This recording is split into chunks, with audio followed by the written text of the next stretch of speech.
The top 10 most famous Canadians that you should know about according to Watch Mojo.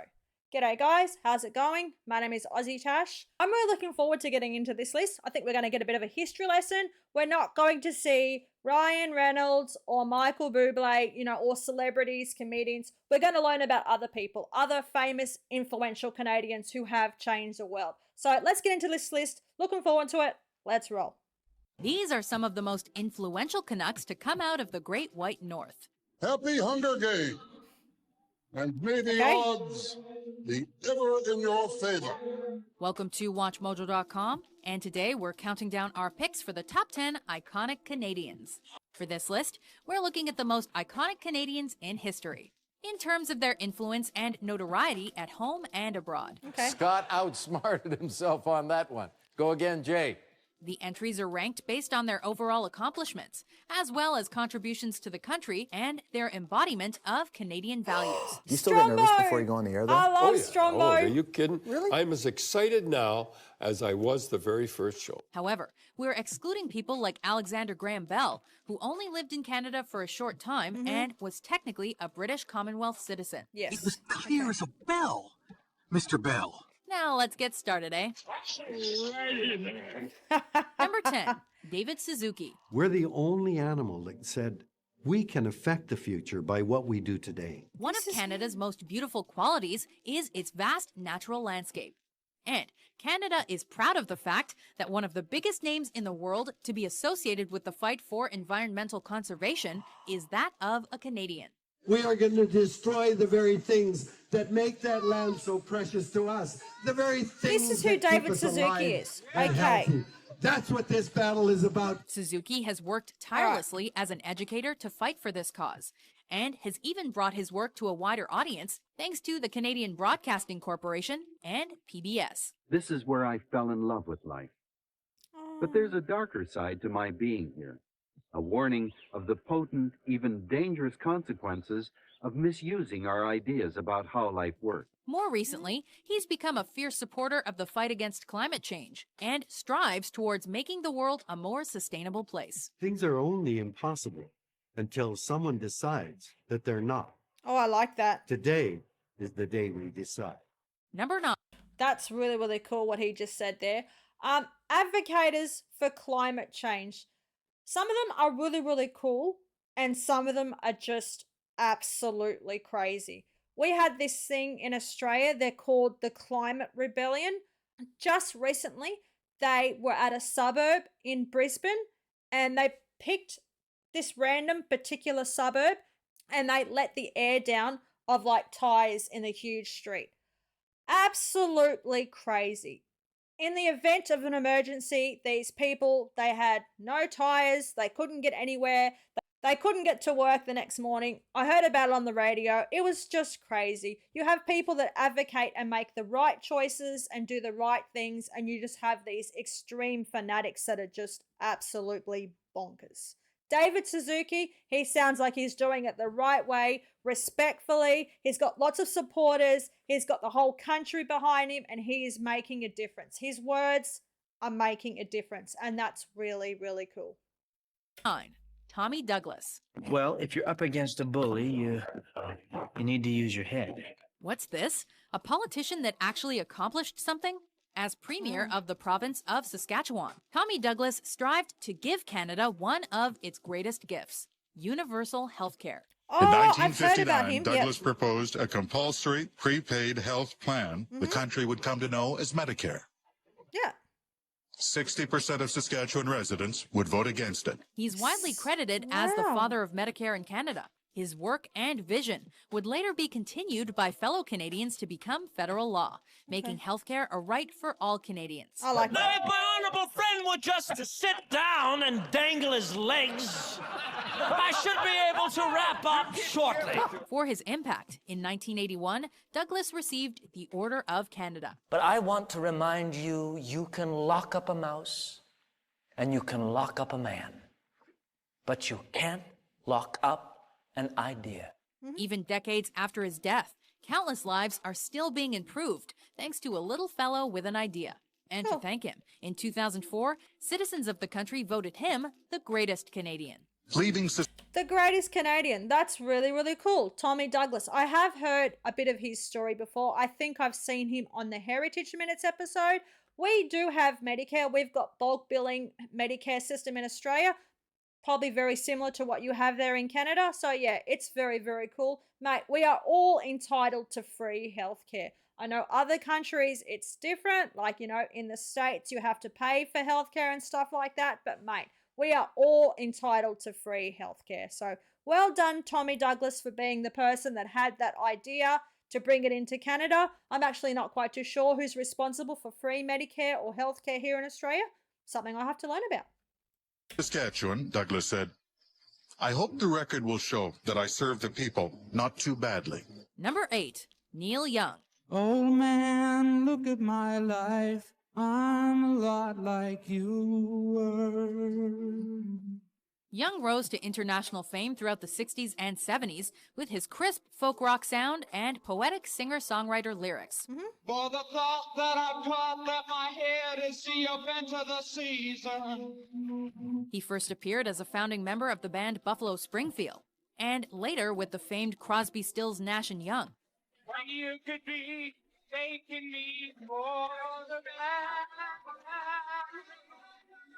His music was reflective of the times of political turmoil. What if Feels like you're Bob Dylan, man. and found her dead on the ground? With tracks like Ohio written in response to the National Guard shooting at Kent State University, but also indicative of more Canadian feelings and ideals, as heard in Helpless. There is a town in North Ontario. Today, Young is still performing, retaining his Canadian citizenship, and sticking to his political guns with his critique of Canadian politics, reminding us all to keep on rocking in the free world. Keep on rocking the free world. Number 7.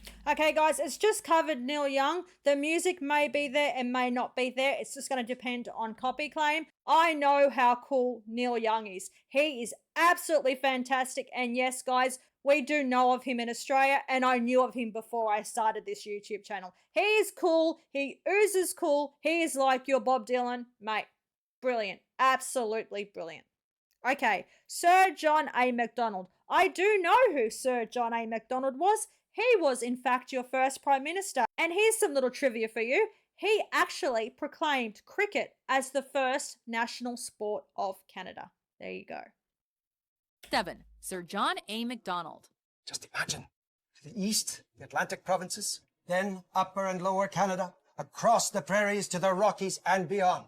A new country made one by a railway from sea to sea. Although Scottish-born, John A. MacDonald was the first Canadian Prime Minister and a driving force behind the foundation of the country. Sir John A. MacDonald won 3 more elections in 1882, 1887, and 1891.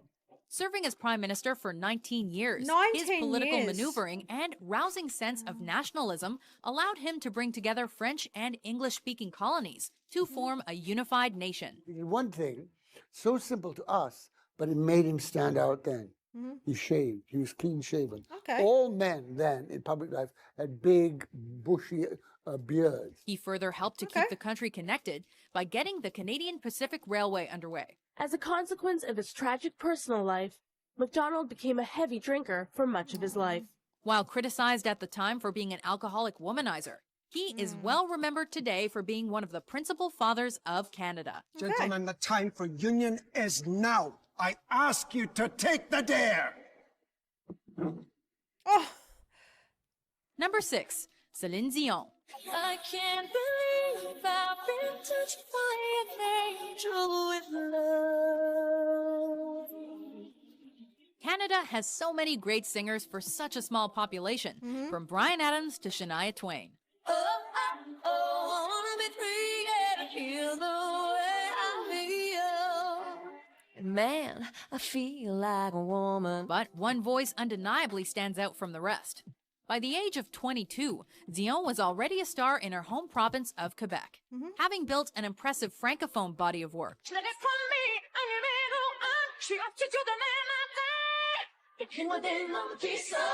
But that's when she released her first Anglophone album, opening herself up to international audiences. And that's the way it is. In addition to her many accomplishments, Dion has won 5 Grammys and is recognized around the world as one of the greatest singing talents ever. Absolutely. The heart of her music will indeed go on. My heart will go on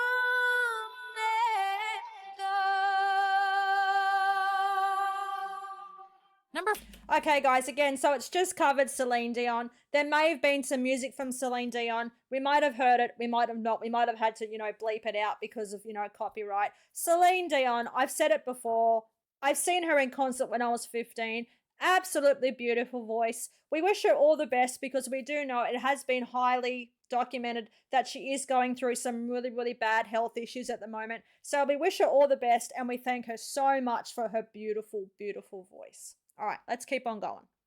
5. Lester B. Pearson. Is to find solutions for the problems which because we have left them unsolved over the years, this have is real finally footage, eh? exploded into this fighting and conflict.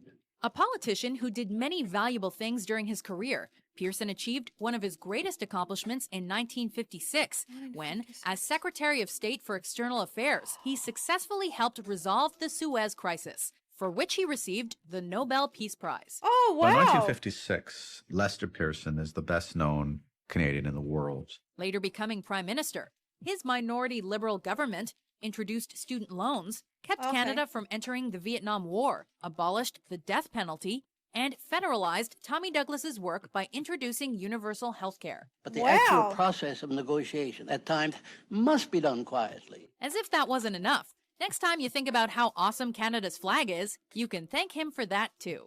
We have a special association with Europe, with Great Britain and with France, and we are North American. So we can talk to both sides in their own, not only their own language, in their own accent. Wow. Number 4. Holy moly. Didn't he have a huge impact on Canada and the history of Canada? He won the Nobel Peace Prize. He was a Prime Minister of Canada. And the things that he brought in and done why he was Prime Minister of Canada. Absolutely incredible. Student loans, healthcare, all that sort of stuff. Absolutely incredible. I may have seen a Heritage Minutes episode on him. I'm not quite too sure, but that was a really cool short history lesson. I liked it. All right, here we go. 10 most famous Canadians that you should know. I do know Jim Carrey. I know his work very, very well. I know he's Canadian. This is cool. I'm excited to see this little clip. Let's go. Jim Carrey. Guess you didn't see that coming. Sure. When it comes to Canadian comedians, Mike Myers is an obvious contender. Well, that's just groovy, I'm baby. sorry, I think Jim But Carrey's not many funny can than Mike compete Myers. with Rubberface himself. Yeah. Carrey worked in stand-up and appeared on television before rising to stardom through classic roles like Ace Ventura. Would you like an ashtray? Mm-mm. I don't smoke. It's a disgusting habit. And Stanley Ipkiss in The Mask. Oh my gosh. It's party time. P-A-R-T. Why? Because I gotta. Leaving his mark not only on Canada, but also on the American film industry, he then showed us he could pull off a serious side of acting with The Truman Show. The Truman Show. My gosh. Wow. Yeah. Not bad for a guy who grew up in poverty in Ontario. Hey! There's not going to be any fight without Scott Riles and the incredibly polite Canadian news team. Number 3. I love Jim Carrey in the Sonic movies. I think he played the best villain. I think he was just incredible in those movies. Half the reason, well, pretty much the main reason for me going to watch those movies was to bring back the nostalgia of, playing Sonic the Hedgehog as I was a kid. But seeing Jim Carrey as the villain, he just did it so well. He was awesome. Probably my 2 favorite Jim Carrey movies. I know that probably sounds strange, but yeah, I loved it. Wow, here we go. This is actually very, very interesting. Number 3 on this list, out of the top 10 most famous Canadians that you should know, is Terry Fox. I'm telling you all, the whole world needs to know of Terry Fox. and what he set out to achieve and what his legacy is still achieving to this day. And to be honest, I'm very interested to see who number 2 and number 1 are, because they're on top of Terry Fox, and I just can't imagine why. I can't imagine why. This young man, his story, mate, I tear up just thinking about it. My gosh. Here we go. 3. Harry Fox. I'm crying now because there's somebody here right now who is going through the same thing that I went through. Exact same thing, and he's only 10 years old. A teen athlete who was diagnosed with cancer and ultimately had a leg amputated, Terry Fox is representative of the indomitable spirit of the Canadian people. I've said to people before that I'm going to do my very best to make it. I'm not going to give up. You and did, that's true. But I might not make it. And if I don't make it, the marathon of hope better continue. With a positive outlook and impressed by the importance of medical research, Fox made the decision not to sulk, but to raise money for cancer study by running across Canada on his prosthetic leg. The Marathon of Hope. Oh, no. And Terry would do it by running 26 miles. A marathon. Every single day. When cancer struck again, he was forced to end the Marathon of Hope early. And he passed away a few months later. All I can say is if there's any way I can get out there again and finish it, I will. His memory lives on today, though, as every year, the Terry Fox Run fundraises for cancer research. His courage and strength continues to inspire thousands afflicted by this disease all over the world. Across the country, there were hundreds of courses and hundreds of thousands of runners who collected millions for the fight against cancer. Number 2. You guys just would have had the Terry Fox Run. It would have been on the 17th of September, so literally just a couple of days ago. Guys, in the comments, let me know. I bought 2 Terry Fox shirts. Ryan Reynolds was behind the Terry Fox shirts this year. It was a big ambassador. I still haven't received them yet. They have said that they were overwhelmed with orders this year, and their main priority was to make sure that everyone in Canada had one first, and then they'd look at overseas shipping. So mine is coming. It's coming soon, guys. When we get it, we'll unbox it and we'll see it all together. So yeah, let's keep on going. Interesting. Pierre Elliott Trudeau is number 2. He is the father of current Canadian Prime Minister Justin Trudeau. Pierre Elliott Trudeau. At any cost? How far would you go with that? How far would you extend that? Well, just watch me. Hailed by many as one of the greatest Canadian prime ministers of all time, Trudeau is well recognized for his accomplishments, which include his response to the October crisis of 1970, as well as his role in uniting Canada's 2 solitudes. Promoted peace with the Soviet Union to the dismay of then-President Ronald Reagan, and fought to protect Canada's identity from its imposing neighbor to the south. Successful at increasing Canada's stance on the world stage as well, thanks to his colorful persona. At home, Trudeau succeeded in making Canada a legally bilingual country, saw to the patriation of the Canadian Constitution, and established the Canadian Charter of Rights and Freedoms. That's right, The Constitution Act was signed into law by Queen Elizabeth in an elaborate ceremony on Parliament Hill. His status as a Canadian icon is firmly held due to his passion, his international diplomacy and quest for peace, as well as his no BS attitude. Oh, yes. World leaders past and present who knew and worked with Pierre Trudeau attended the funeral mass at the Basilica of Notre Dame for the man who served as prime minister for 15 years. Meanwhile, his son Justin continued the Trudeau political legacy after he became the country's 23rd prime minister in 2015. You built this platform. You built this movement. Before we name... Wow, there you go. I have seen a few little videos on Pierre Trudeau.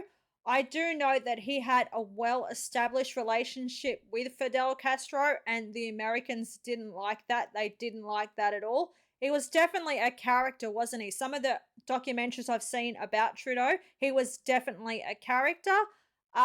His son, Justin, has been the Prime Minister since, what did they say, 2015? Wow.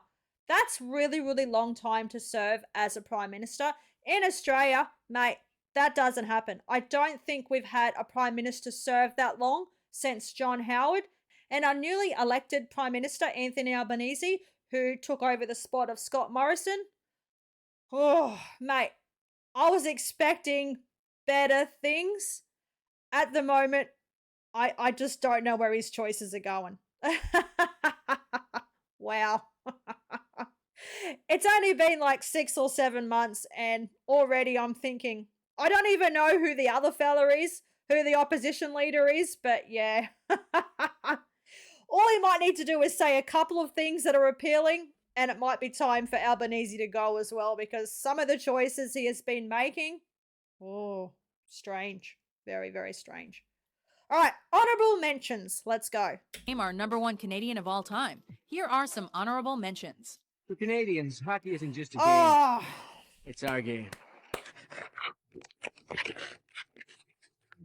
Your faith I love Michael J. Fox. but you needed proof. Oh, You saw her bathing on the roof. he's so cool, Let me man. see. It is month 2. Right. Yes, so I'm not finished until December. You oversee this show literally and figuratively. Yeah, totally. Figuratively, but Yeah. literally, your office is right up there. Flying. Yep. He's done some cool stuff, comes James first? Cameron. The hundreds of thousands and millions of Rwandans, or my troops who've been lent to me? #1, Wayne Ah! Gretzky. And back out comes Wayne Gretzky. Really? Oh my gosh. We all know of Wayne Gretzky. We all watched the Mighty Ducks movies when we were kids. We all know he's Canadian. I have to disagree. I have to strongly disagree. This is the top 10 most famous Canadians that you should know. We know Wayne Gretzky, mate. This is wrong. This is really, really wrong. Terry Fox should have been the #1 because until I started this channel, I had no idea who Terry Fox was. I knew nothing about his story and how amazing that young boy was and how incredible it is that his legacy is still going on to this day. He has raised over $800 million for cancer research funds and stuff. Wayne Gretzky, sure, he was cool. I'm not sure if he won Stanley Cups. I know he's been in heaps of, hockey movies and stuff, but man, come on. He's not Terry Fox. I'm sorry. He's not Terry Fox. And honorable mentions. They showed him, but it wasn't actually on the honorable mentions list, and that's Strombo. I love Strombo. He is so cool. And also, Rick Mercer. He didn't get an honorable mention? Man! He's incredible. And he's not just a comedian as well. He's also an advocate. And that is really, really cool. He is really, really cool. Okay, let's hear why Wayne Gretzky is considered the #1 on this list of the top 10 most famous Canadians that we should know about. All right, let's find out why. Gretzky moving ahead, picks up Olsen, fights his way free, score! As hockey is Canada's unofficial national pastime, the country spawned some phenomenal players, including Maurice Richard, also known as the Rocket. That night, Richard not only succeeded in joining the historical greats of Canadian hockey, This is but he cool also footage, but reached the high point of his career. However, only one ever earned the nickname the Great One. And now he'll receive the Stanley Cup. Oh, he did win a Stanley Cup. For the Oilers. The man who wore number 99 on the ice is hailed as the greatest hockey player of all time. And rightfully so. I remember when you were traded from Edmonton Oilers to the Kings, it was a phenomenon that I can't think of anything Is that an comparable American in team? sports. Still holding 60 NHL records even this long after his retirement in 1999. Wow. Gretzky is such an icon, he was one of 4 Canadian athletes tasked with lighting the Olympic cauldron at the 2010 Vancouver Winter Olympics. Yeah. That's cool. That is cool. In fact, Gretzky has surpassed the status of icon and is regarded as a living legend among Canadians today. The greatest thing about the hockey players are they're wonderful people. And they want to be taught, and they want to be coached, and they want to get better, and they want to be successful. Do you agree with our list? No. It wasn't me. It was the one-armed man. Who do you think is Canada's most influential icon? And we're going to have to work at this every day, but I want to do that because I want you. I want all of you forever You and me, every day. Oh, The Notebook. Oh my gosh. How many times have I watched and cried to that movie? Oh, just incredible. Why didn't they get married? Rachel McAdams, Ryan Gosling. They met. They fell in love. They got engaged. It was perfect. It was all set up to be perfect. The Canadians as well. But it didn't happen. Just imagine how beautiful their babies would have been as well. Okay, guys, in the comments, let me know. What did you think of the top 10 most famous Canadians that you should know about it? Like I said, guys, I don't agree with it. Wayne Gretzky, cool. He has heaps of records. Did he move from a Canadian team to an American team? Man, if he did, what was it like? Do you remember being there? Was there like, Gretzky, you've traded Canada and you're going to America? In the comments, let me know. Okay, that was the video for today. If you liked it, please jump on, smash the like button, leave a comment, and of course, remember to subscribe. That really helps me out. Cheers to down under. Take care. Bye.